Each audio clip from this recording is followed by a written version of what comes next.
All right. So, the agenda of today's video is to document everything that I've learned and experienced by working on the statement of purpose in the last 1 year of my MS applications. So, before that, let me introduce myself. So, I'm Sohan Joshi, currently a graduate student at NYU pursuing management of technology. I moved from India to the US 3 months ago to pursue this graduate program, and I'm running this series on the YouTube channel that I have to basically document everything that I've learned through the MS application process. I just want to keep these videos very fundamental. So it doesn't matter if you're applying in the fall 2025 intake, 26 intake, 27, or even further. I want to create an information source which is accessible to all the applicants no matter when they're applying, and want to keep it very simple and fundamental. So today's video is going to be about the statement of purpose, and I've broken this video into two parts for your convenience. The first part is going to be about the components of the MS application. It's very essential to understand all of these components so that you understand how important the SOP is, and then you can work on it in a way that by basically putting it into perspective in terms of importance. Second is going to be exclusively about the statement of purpose, like how did I work on it, what got me to NYU and Johns Hopkins, the mistakes that I made, the things that I felt could be done better, and the things that maybe you can implement in your MS application process, especially dealing with the SOP. So the first part, obviously you are free to skip to the second part if you already know about the components of the MS application. I think the fall 2025 applicants are already aware of what they're actually working on, but let me just make it clear in the first part and then move to the second part. So here we go. The first part is about the components, and the first component of your application is the statement of purpose. In short, statement of purpose is a document which basically highlights your motivation or purpose to take that particular university, to take that particular course, and how are both of them linked to your career goal. That is your statement of purpose. Secondly, you have the personal statement. Not every university asks you for a personal statement, but some do. I applied to engineering management programs in which we had to write personal statement for, I think, three universities out of the seven that I applied to. So in the personal statement, you basically highlight your personal journey, which has led you to defining your career goal, your university, or your course that you want to basically pursue. Third is your test scores. So GRE, TOEFL, and your college exam scores are the scores that you need to send to the university. Now I think GRE has also being made optional. TOEFL is compulsory for Indian students, and I got a query about the college scores, like do we send the transcripts or do we send the exam mark sheets. My answer to this is you don't send the exam mark sheets, you send the transcripts, which is asked by your respective universities that you're sort of trying to apply to. So these are the three mandatory components. Not mandatory, personal statement is optional in some cases, but you get the point. The fourth point is basically about some optional essays that you have to write for some universities. Like, for example, I applied to Dartmouth. So apart from the statement of purpose, we had two optional essays which we were supposed to write, which I wrote and which I would recommend writing everyone, even if they are optional.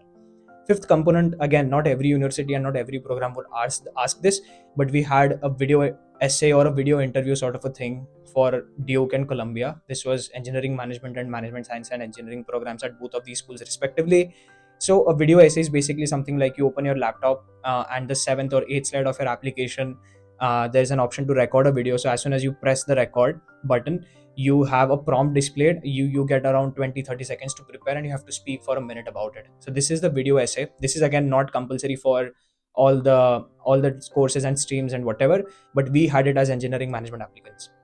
The seventh is basically to upload or write a few lines about your work experience, your publications, your leadership roles, your volunteering roles. This is again not compulsory for all the universities, but let's say I applied to Stanford, so I can for sure say that Stanford had such short answer, I think 250 300 characters sort of those small boxes in which we had to basically fill in our motivations to take up that volunteering role, what did we learn, and all of that stuff, about which I'll also cover in depth. Let me know if you need this, not in this video, in the future videos. Let me know if you need that, like how to go about that entire process. And the sixth is obviously your resume. So these are the components of the MS application, statement of purpose being the most important part of your MS applications. So this is all covered. Now let's move to the second part about the statement of purpose, how did I work on it, and all of that stuff. So the first advice that I have here is to basically create access to all the universities that you are applying to. Like, for example, if you're applying to 7 universities, you know where the apply now button is there on that particular website because you're applying to that university. You need to, before applying, it's not that you directly apply it, or there is a portal and you send applications. You have to log into that portal. Create access means log in into that application and go through all the slides of the MS application that you're trying to apply to, because every university will have different set of requirements in terms of filling in the personal details, filling in the SOP, personal statement. What is there in the application basically is what you need to know. So the first things first, create access to all the applications. Second, when you go to the statement of purpose portal on the university's this application portal, you will basically see that there is a prompt. Most likely there will be a prompt which is provided by the university, which talks about the things that they expect you to write in the statement of purpose, and the format that they expect you to submit your statement of purpose in. Like for example, format meaning a specific font size, specific font type, the formatting of the page, single spacing, double spacing, margins, all of that. Sometimes they do specify, so take a note of that. And then the first thing, like I mentioned, is about copying and pasting those prompts in a Google Doc. What I did was, like, I can definitely say what I did. So what I did was, I collected all of these prompts in a Google Doc, got them printed. I know a lot of people, like someone reached out to me today morning sending me a statement of purpose, and then I told them, like, doesn't NYU have a different format of working on the statement of purpose? They are like, I did not go through the application yet. There's no point in working on a generic statement of purpose and then uploading it to different universities, because every university most likely will have a prompt in which they would want you to answer the particular statement of purpose that you are framing for that university. So what I did was, coming to the point, I created a Google Doc, listed down all the prompts that I got from the 7 universities that I applied to, and then I took a print of it. Now all the prompts are right in front of me. I can compare them side by side because they are written next to each other, or you get the point. So I could compare them. Now in that part, now all of these prompts basically have certain keywords. Like for example, Stanford wants you to highlight your entrepreneurial experience. Let's say Duke wants you to highlight your academic experience. NYU wants you to highlight your volunteering experience. There are some keywords in each of these prompts that you will see. And then when you go through all of these prompts, what you will see is there are common keywords in all of these prompts. So for me, what I saw was the common keywords in all of these prompts were three: personal journey, professional journey, and academic journey, your career goals, 3 to 4 keywords, and what got you to that university. So these were the keywords that I could see through all of the prompts that were there in front of me. And because I'd taken prints, they were right in front of me. I could scribble over there and then see, I could basically, I have a habit of writing and then scribbling and stuff. So I did that. I could figure out these are the keywords. I took them out. The point is to distill all of these prompts and then see what the keywords are. Why am I telling you this? Is because you don't want to start your statement of purpose from scratch for every single university. What you want to do is decide a single framework for all the universities based on all the common points that they are asking you to address, and then tweak those particular SOPs for those particular universities, which basically require a 20% of the effort, as opposed to starting from scratch and taking it to 100%. You get the point. So what I did was, on the basis of all of these prompts that I had, I collected the keywords, and now I finalized the structure of the SOP that I wanted. Now, what was the structure of the SOP and what is the mistake that I made? Two questions and two answers to this. The structure of my SOP was this: it had a very good opening line, which talked about a very brief detail about my personal life in terms of how my family raised me. Very, very brief. The second paragraph in the SOP that I wrote was about my academics. Like, what did I do during my undergrad? How did it influence me? Not just the courses, but the professors who recommended me, plus the peers that helped me with my journey, with my projects during my undergrad. So that was the second point about academia. The third point was a mixture of professional volunteering kind of roles through which I gained skills which are there on my resume right now. So the volunteering roles that I had, the entrepreneurial acumen that I gained, the exposure that I had through my freelancing roles, all of that was mentioned in the second paragraph. The third paragraph was about my personal journey. Like, we all go through a personal growth journey in terms of, like, I love reading books, I love listening to podcasts. So how did all of those sources or my inspiration had an influence on me, or some quotes that I resonate with? Like, it wasn't just stated as a quote, like, okay, this is a quote that I live by. It was tailored in or blended into the sentences very, very well. It wasn't out of context, or it didn't seem out of place, basically. So the third paragraph was about my personal journey, and the fourth paragraph basically was about a cumulative of how these three elements of my life, like my academic, professional, and personal, shaped my career goal, or what are my career ambitions. And that too was broken down into short term, mid term, and long term career goal. Now, this is something that I did. This worked for me, might not work for you, but I'm just trying to share what I did so that it is at least helpful to some people out there. So this was the fourth point, and the fifth point basically was accumulation of all of these points now, which was about, okay, now all of these journeys that I've had, the individual paths that I've walked on, and my career goal, all of this has led me to this particular university and this particular course. Now one thing to remember, which I basically executed, and a mental model that I had by working through this statement of purpose, is that I always treated the university as a vehicle to my destination of career goal.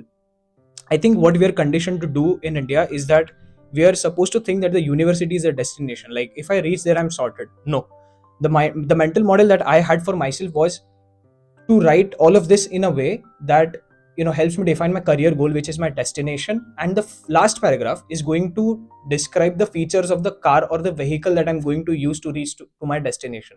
Basically, the features of the university or the things that stand out to me in the university. So this was a general framework that I followed during my statement of purpose, and which got me to NYU and Johns Hopkins. Now here again, one more thing. Now, how did I tailor it to university specific statement of purpose, whatever that is? So some universities basically wanted me to highlight my academic experience more. Some universities wanted me to highlight my entrepreneurial experience more. And then there were word restrictions. Like some of them wanted this draft in 500 words. Some of them wanted this draft in 1,000 words. Some of them did not want any word limit. Some of them had different prompts, which wanted me to break down the SOP into two different parts. Like your journey first in the first answer, and the second answer was about your future goals and how will the university help it. So you get the point. Each university, different structure, different prompts, whatever that is. So once I had this structure in place, once I had the content in place, it was very easy for me to add or remove sentences from that. Easy in the sense it was relatively easy. Like starting from scratch is not a good idea, but already having a structure in place and then refining it over and over for specific universities and specific prompts really worked for me.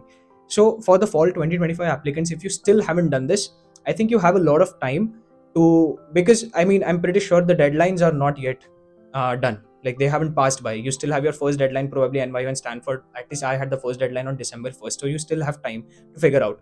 So these are the things that I did, the things that I worked, the structure of my SOP, one of the mental models that I used while working on the SOP, and some of the things that worked really well for me. What is one of the mistakes that I made through this process is that I did not read sample SOPs or the SOPs of the students who got in to frame my SOP. Like even today, if you'll ask me to write my own journey in a different way, I won't be able to write it, because one of the unfair advantages here again that I had was that I have been a writer for the last 3 years, even before I started working on my statement of purpose. So I sort of had an unfair advantage of coming up with a framework of my own. But I still wish that I could have referred to a couple of other framings or a couple of other SOPs to basically then craft my own. I did not have time to do it, and I did not want to do it, or I wasn't aware of doing that. But if you have time, you can still do it, and then use those frameworks in your SOP, someone else's frameworks in your SOP. But reading someone else's SOP does give you an insight about how they worked about it and their thought process, and then you can basically add your own flavor to a lot of other flavors that people have already used in their statement of purpose. So this is one thing I wish I could have done. I don't regret it by any chance, but I just wish I could have, like, if you ask me today, like, to craft an SOP in a different format, it'll still take me a lot of time to come up with a structure. I don't say that I won't be able to, but it'll still take me a lot of time. Back then I did not have time for this, so I did not do that. I wish I could have done that. That's the first mistake, and probably the only mistake that I made in the statement of purpose. A couple of points that you need to be cautious about while working on a statement of purpose. Please create access to your university applications, log into that, and then see what is the exact prompt that they need you to answer. Please don't form your statement of purposes blindly or blank, with a clean slate, without having any sort of framework or any sort of clues that, or the points that you want to address in that.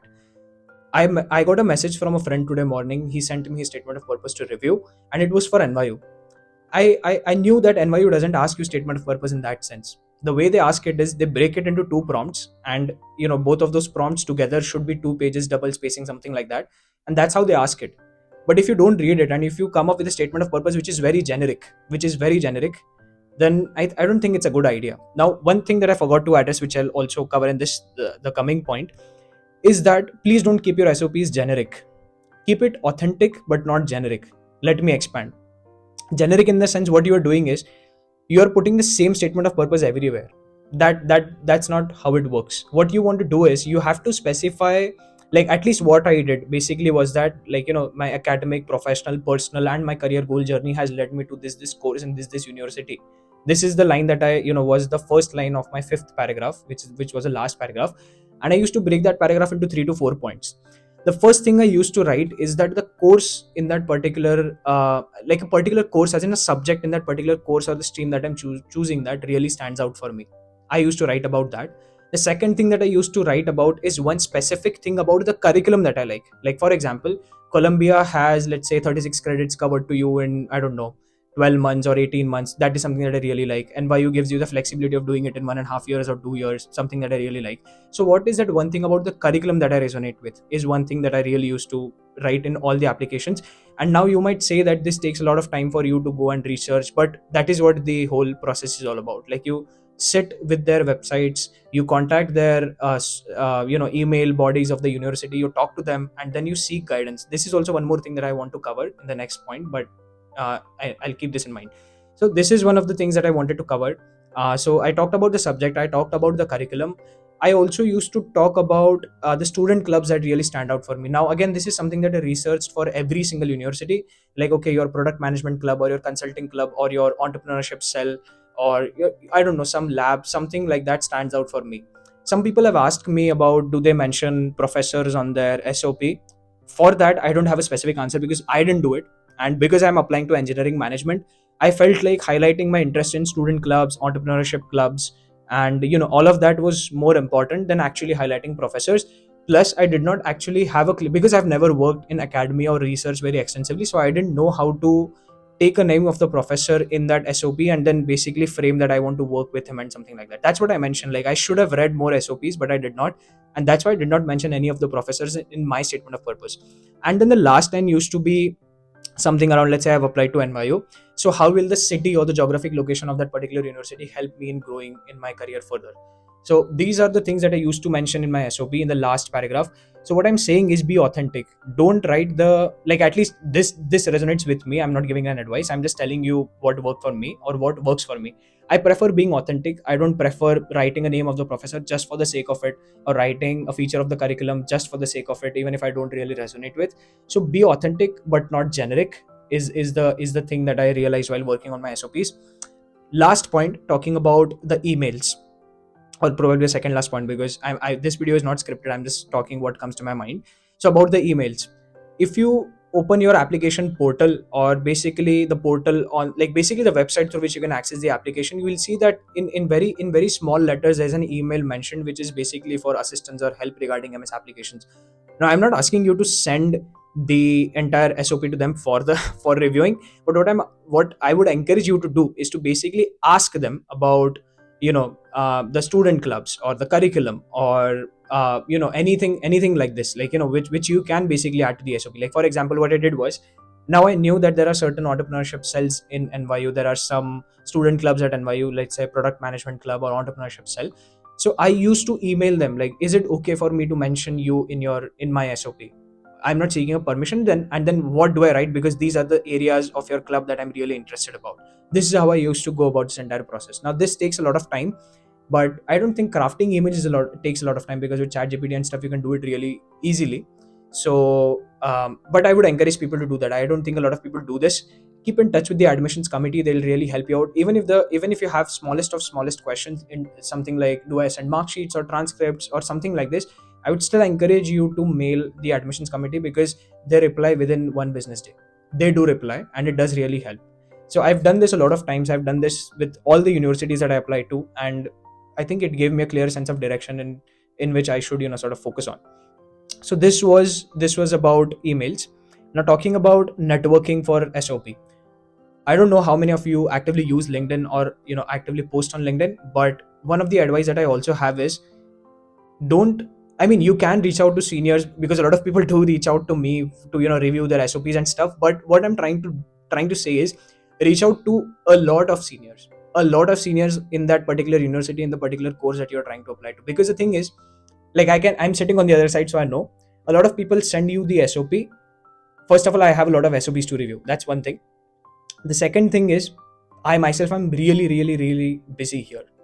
So what you want to do is to increase your surface area. send it to, I don't know, 20-30 seniors, and then maybe you just need 1 or 2 reviews to basically refine, is what I'm saying. So send it to a lot of seniors. Don't keep yourself restricted to 2 to 3 seniors. Keep your eggs in multiple baskets and not the same basket, is the conclusion. Okay, so this was about networking. I think this sort of brings me to the end of the video, because I think I've covered everything. Let me know if you have any questions. I'm more than happy to answer them on LinkedIn, or create a Q&A video sort of thing for the MS application process, which I can put on this YouTube channel. I'm also planning to bring some of my friends who are also my roommates on this YouTube channel to talk about their journey, because I've applied to engineering management. My roommates have applied to MSCS or some other courses. My profile is different. Their profile is different. The take on the SOP and other process is different. I want to make this as comprehensive and as insightful as possible. So if you need any help along those lines, please let me know. My LinkedIn, socials, all of that stuff is linked in the description. So you might want to check that. And that's it. Everything that I had to share about the statement of purpose has been mentioned. One last thing, okay, one last thing about chat GPT. Can we use it in the SOP and stuff?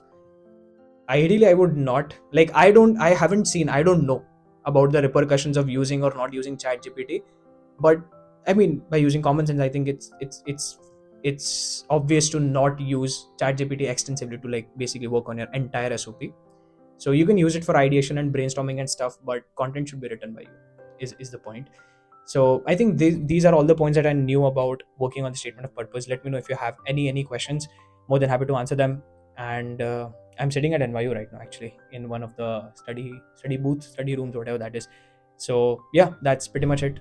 Thank you so much for watching this video. If you have watched till the end, thank you so much. I don't know, maybe, let me guess, it's around 18 minutes long, maybe, I don't know.